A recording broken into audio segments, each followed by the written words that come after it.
There are people with incredible talent and no motivation. And then there are other people that are willing to work their ass off. It's above winning a contest. It's about like that one time, just like, yeah, I did that. This is what I love doing more than anything. And I would do it for free.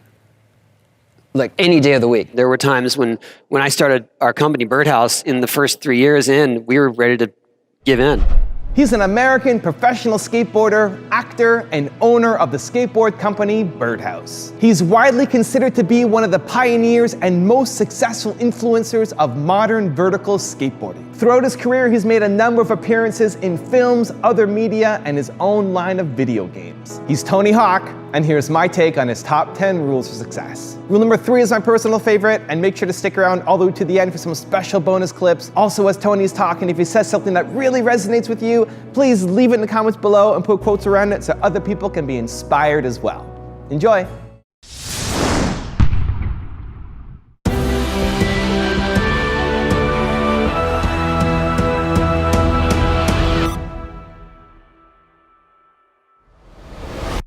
It wasn't until I started my own team when I realized that there are people with incredible talent and no motivation. And then there are other people that are willing to work their ass off who don't have a natural ability, but will become successful because they're so determined. And I saw it, I saw it especially in a couple of guys that I first put on the Birdhouse team, namely Andrew Reynolds and Matt Beach. Matt Beach was, in my eyes, the most naturally talented skateboarder that I've ever seen. Everything came easy to him. And when I would request these guys to go on tour, all I ask of them is that they skate for exhibitions and whatnot. Matt wouldn't skate half the time. I flew him to Europe. I didn't have any money then, in our company, but I was flying these guys to Europe for competitions. He would go to the contest and not feel like skating. And I was like, how can you do that? I was just thinking, not just to me, but to yourself. Like, you have this incredible talent and you just don't care. And then I saw Andrew Reynolds, who was the scrappy little guy, taking, not very clean, but in terms of his style, but trying some of the hardest stuff, taking the heaviest hits, but always skating his ass off and always trying. And he has become probably the most well-respected street skater today. Andrew Reynolds, he formed Baker Brand, Death Wish Skateboards. The community of the most hardcore skaters these days call him the boss, because he developed his style, because he worked his ass off.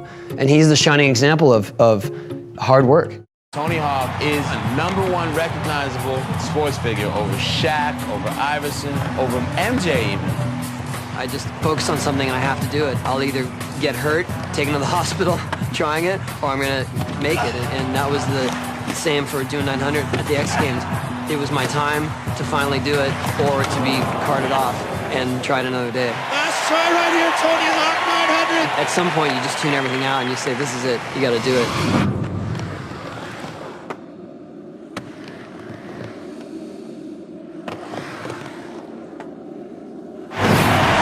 Literally, Pier 30 shook, and we felt the ground swell. I wasn't sure if it was an earthquake or somebody out there doing something special. That moment was probably burned in most of our minds forever.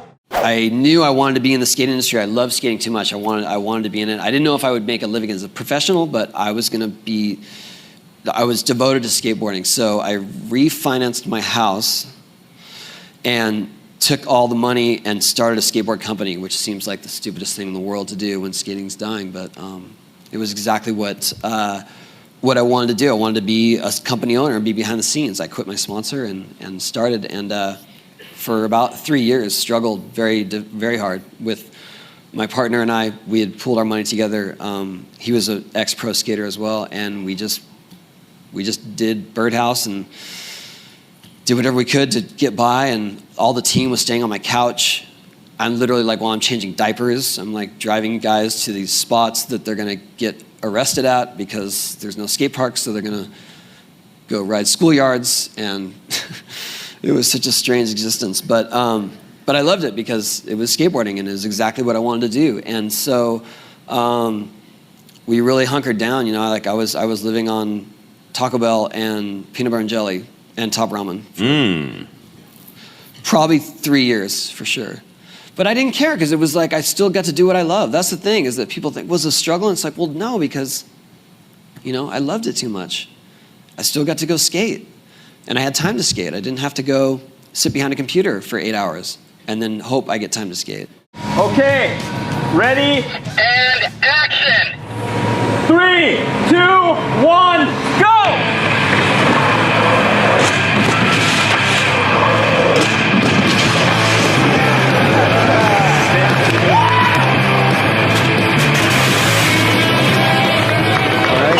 I'm glad you're all right. Let's not do that again. I agree.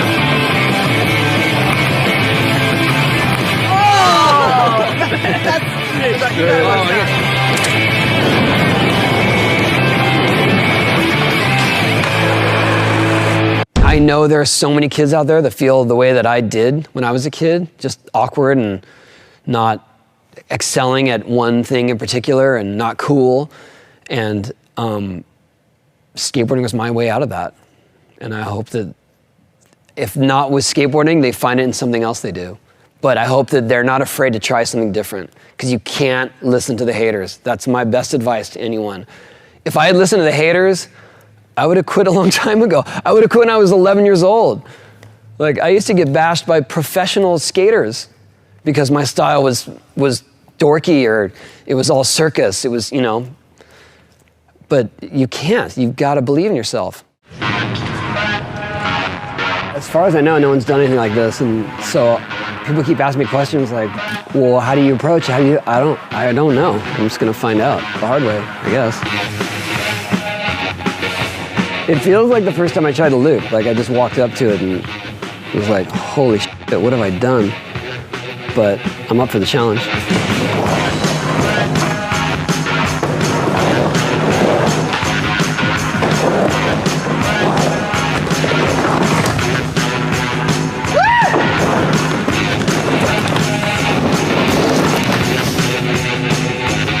Second try. I can't figure that out. Nobody at the wheel, somebody hold the controls, give them something real. Somebody grab the wheel, somebody aim the machine to us something real. Somebody step on the brakes, someone in fields take the wheel, someone blow me away.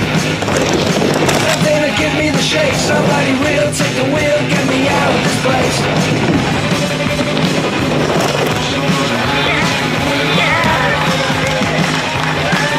I think Tony's gonna do it. I think it's just gonna be hanging that angle.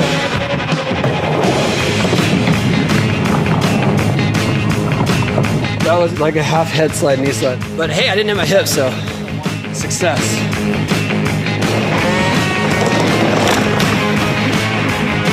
Okay, get these pads out of here. It's coming down. He's got it. He's got it. Is anybody even driving this thing? Is anybody even driving this thing? Here we go. Is anybody even driving this thing? We keep on calling but there's no one listening. Does anybody really know anymore where we're going and all what we're all headed for? Is anybody even driving this thing? Is anybody even driving this thing? Is anybody even driving this I'm so excited. I can't believe it worked.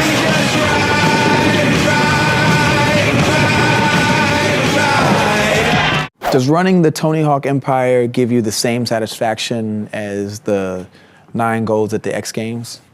You know, yeah, I love the challenge of the business aspects of it, but I love that it's still fun. I mean, the stuff that I choose to do is only stuff that I really am passionate about and stuff that I will enjoy seeing through.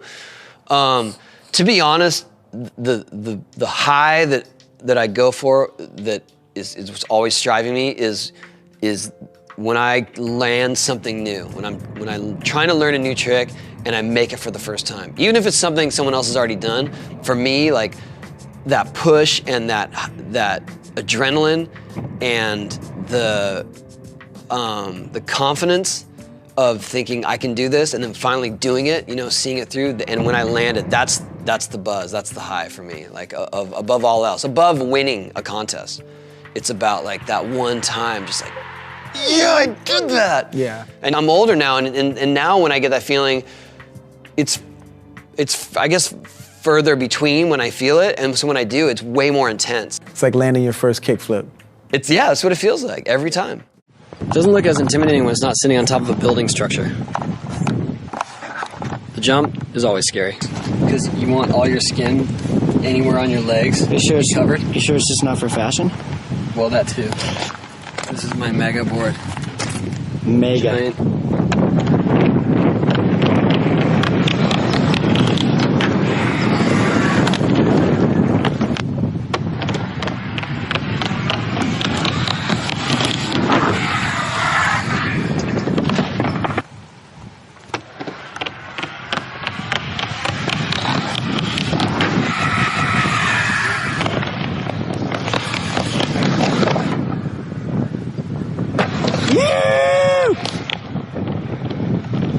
Yeah! I wanted to figure out how I could remove myself from competition and still be a pro skater, and that had not been done yet. Because if you're not going to compete, the magazines aren't going to cover you, your sponsors are likely to drop you, and the kids who are buying your products are going to forget about you. And there was no such thing as a video skater back then. That hadn't really come into play yet. Mm-hmm. There was no YouTube. You know, the skate videos were usually based on the best guys in the competitions. And so I went and talked to Stacy. Who was your boss at the time? Stacy Peralta was my coach, and I actually had my brother come with me as backup, and he approached Stacy and said, "Look, Tony's really having a problem with the competitions. It's kind of wrecking him. It's ruining the fun of skating." And I told him that, and so he said, "Well, I understand. Maybe you might want to take a break, but don't give it up completely, because you may want to come back. You may enjoy it, and I don't know if we're going to be able to sustain your career if you're not competing." And I did take a break. I stopped competing for a while, almost a year, maybe a little less. And when I came back to it, I came back with sort of a fresh perspective that I don't really care how it lays out. I'm going to go and do my best, and I'm going to take chances that I maybe hadn't taken before. And if that puts me in last place, then so be it. But if I succeed, I'm going to be on this whole other level of skating. Mm-hmm. And that's what happened. I mean, and the contest that I won then, I won by a long shot, because I was doing stuff that was experimental and stuff that I wasn't really confident with, but I could pull it through somehow. And if it didn't happen, then I didn't do well at all, and I stopped caring about the end result so much.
What is it that makes you real special champion? For one, I never quit and never stopped skating. You know what I mean? So I never took a hiatus, say 5 years, and came like, oh, skating's hot now, I'm gonna get back into it. So I have that, consistency. But I think that for me, I really like learning new techniques. You know, and a lot of people, like, if they're skating, they stick with this one style of skating or this one, you know, set of tricks, and don't want to branch out because they're afraid they won't look cool doing it or whatever.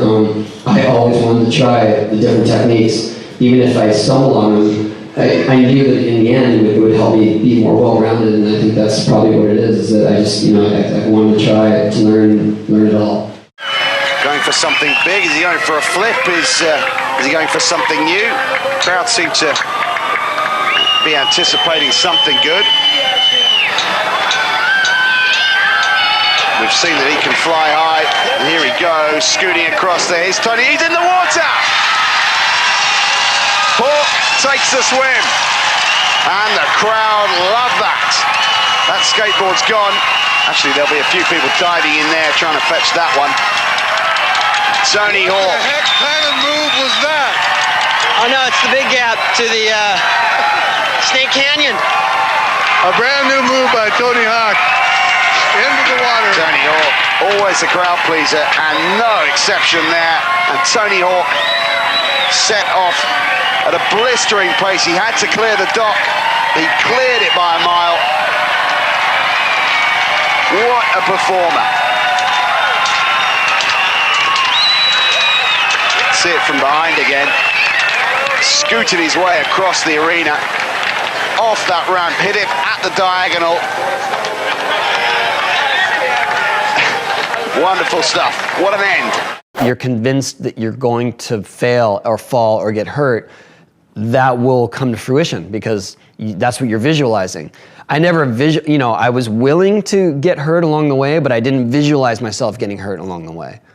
And I think that's what stops a lot of people, and that's really what separates a lot of people from being world champions or from being as good as they can, because they stop at some point saying, oh no, I am not capable of this, or I'll probably get hurt doing this.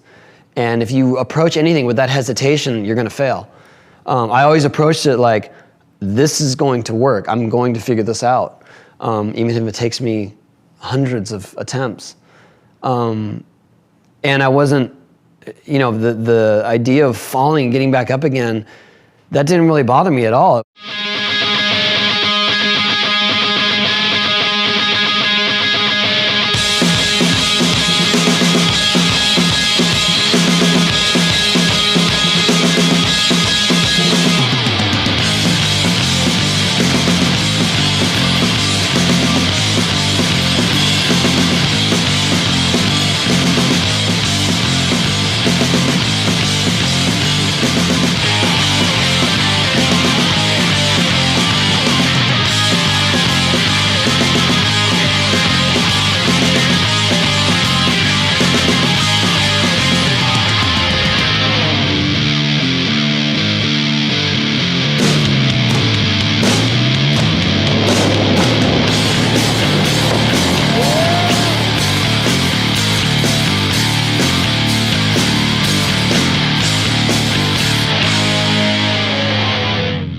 I don't really need the money. Like, I don't need the money anymore. I made dream money from video games, like stuff that things I would never imagine. You know, when people say like, is this what you dreamt?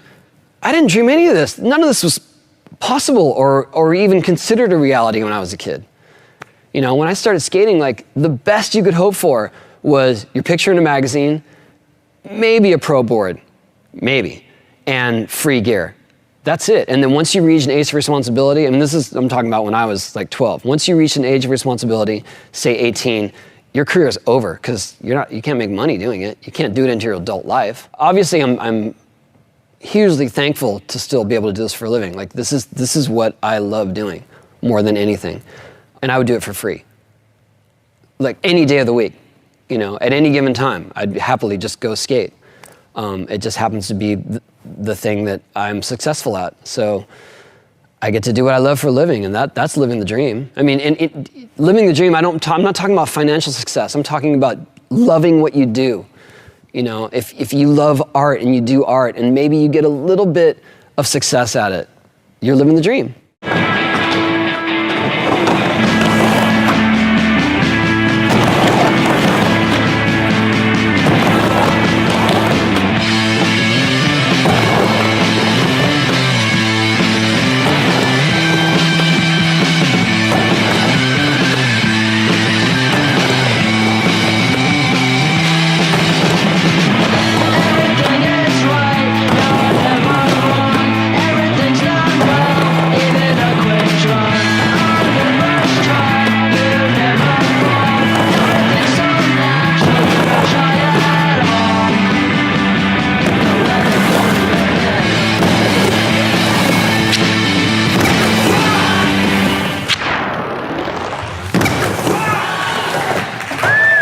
times when I started our company, Birdhouse, in the first 3 years in, we were ready to give in. You know, the sales just weren't there. The interest wasn't there.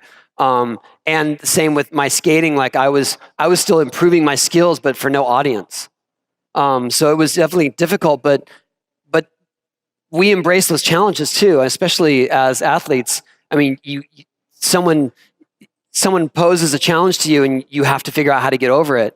And so in doing that in my skating and also in the business, it was like, well, this is what's coming at us. We've got to figure out how to navigate this and how to succeed. And a lot of people just give up.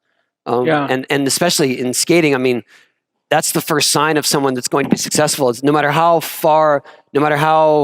successful they get, especially in competition, they continue to challenge themselves because they want to improve. Those are the guys that make it way further than anyone else.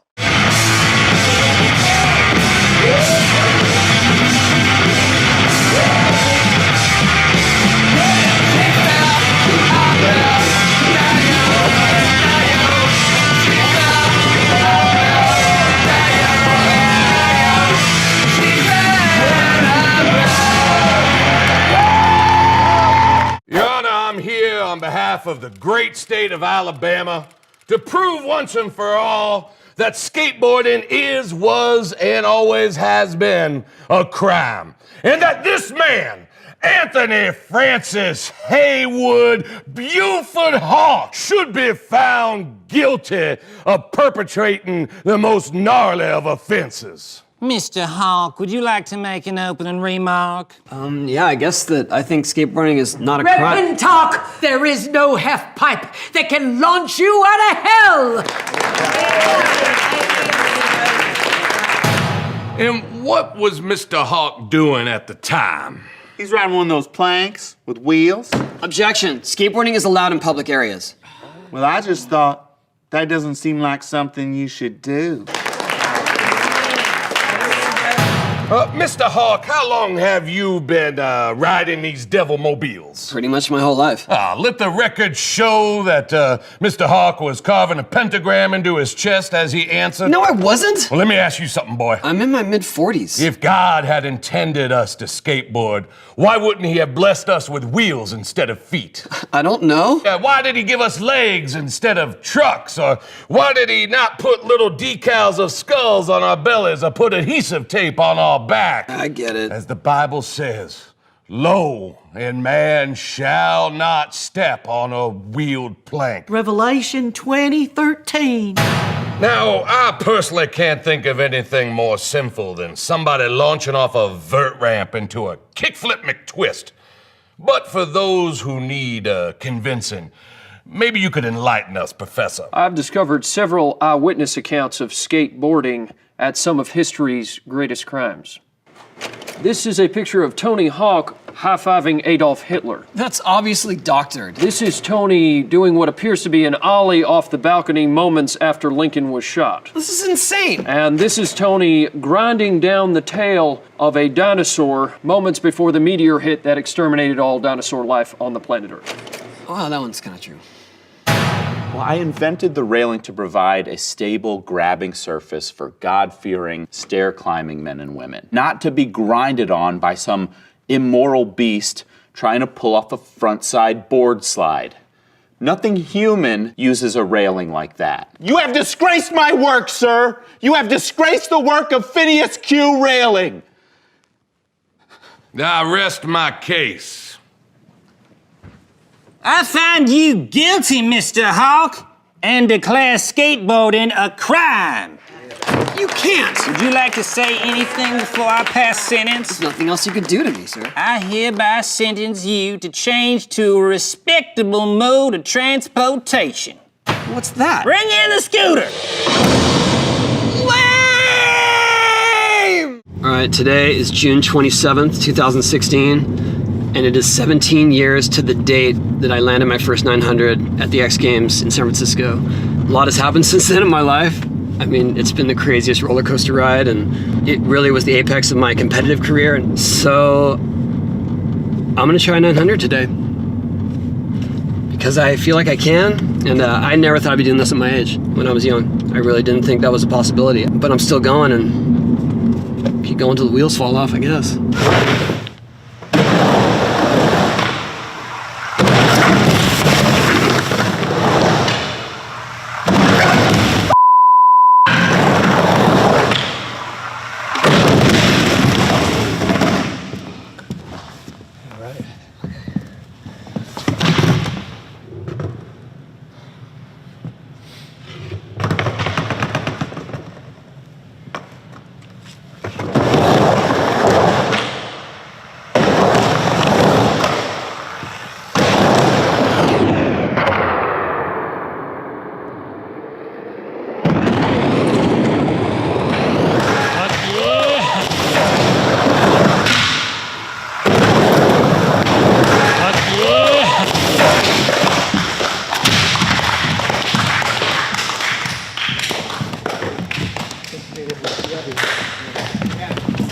Spencer was there on my first one. Yep. You know, he was on my last.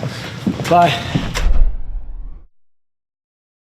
Thank you guys so much for watching. I made this video because Venom Leon asked me to. So if there's a famous entrepreneur that you want me to profile next, leave it down in the comments below and I'll see what I can do. I'd also love to know, what did Tony say that had the biggest impact on you? What lesson did you learn that you're going to immediately apply to your life or to your business? Leave it in the comments and I'm gonna join in the discussion. Finally, I wanted to give a quick shout out to Hugo Bayer. Hugo, thank you so much for picking up a copy of my book, Your One Word, and taking that awesome picture and posting it on Twitter. I'm really curious to understand what you were looking at in that picture. I love it, bro, and I really appreciate the support. So thank you guys again for watching. I believe in you. I hope you continue to believe in yourself and whatever your one word is.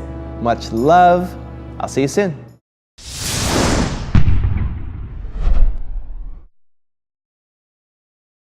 The moment when I knew I wanted to skate and not do other sports was the first time I went to a skate park and saw people flying out of pools.